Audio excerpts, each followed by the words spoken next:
Right now, Boulder County wants community feedback on its latest plan to keep you safe on the streets.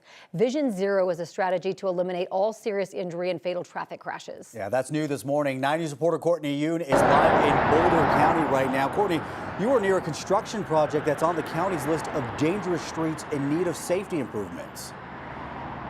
Yes, that's right, Corey and Jordan. This is Highway 119 right next to me here. And if you drive this diagonal, you're probably used to all the orange cones and construction activity. The work being done here is different than Boulder County's Vision Zero plan, but it is an example of a dangerous stretch of highway that needs to be improved for safety reasons. Now, they will be planning on installing a median in this road, so to prevent head-on crashes. They're also going to have a dedicated bikeway in that median as well in a couple years. Once this construction project is finished, that will include underpasses and overpasses for bikers. So Boulder County has already identified this area as part of their high injury network. And here's a map of what that area looks like. Boulder County analyzed crash data over a 10-year period, and they found the most injuries and deaths are happening on state highways. The most common kind of crash is vehicles overturning. From 2013 to 2022, 135 people died in traffic crashes in unincorporated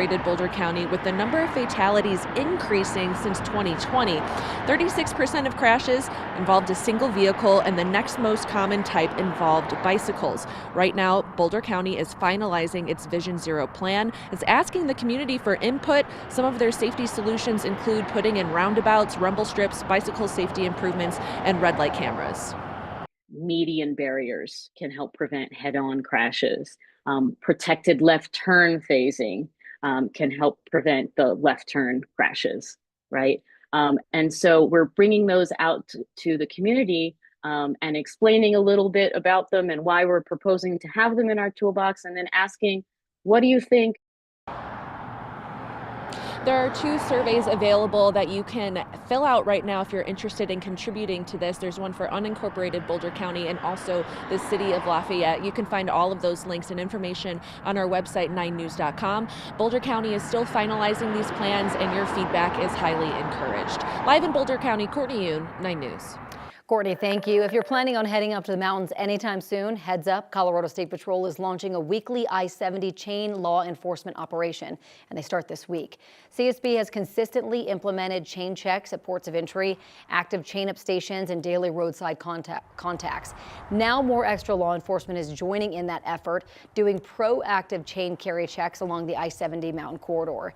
State troopers and agencies from Glenwood Springs to Golden will help enforce dangerous moving violations, especially speed and chain law violations. The weekly enforcements will rotate days starting tomorrow. CSP will share the results of these checks each Friday until Memorial Day. Now let's give you a live look outside at our nation's capital in Washington, D.C. this morning, where last night House Republicans passed a budget framework that would extend $4.5 trillion in tax breaks and cut $2 trillion more in spending across federal programs and services. Democrats and even some Republicans fear that it will be paid for by cutting Medicaid.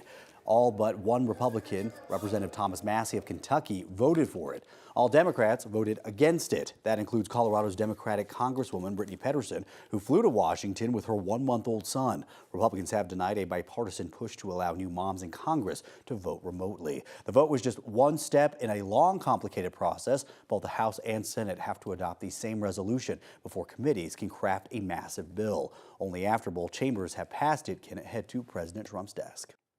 Bees are dying, and beekeepers in Colorado are concerned about federal firings impacting a lab investigating the issue. The Colorado State Beekeepers Association says there's been a significant loss of honeybees in colonies across the country. Right now, they're working to figure out why.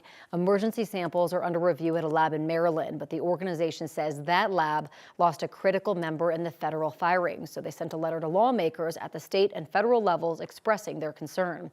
There are a lot of hives that can't be checked on because of the cold weather. We should know more about how widespread the problem is this spring. More than 700 National Park Service workers have resigned as part of the Trump administration's Fork in the Road buyout program.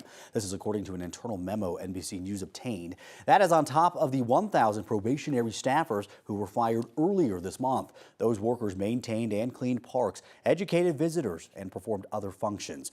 Advocates worry that the staffing cuts will leave national parks understaffed and forced to make tough decisions about operating hours and public safety, especially heading into the busy spring break season.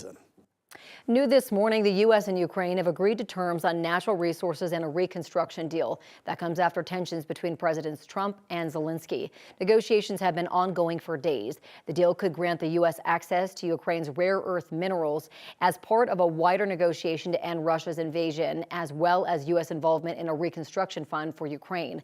Right now, we don't know all of the details, but it could end up being signed on Friday. Zelensky is also expected to travel to D.C. this week.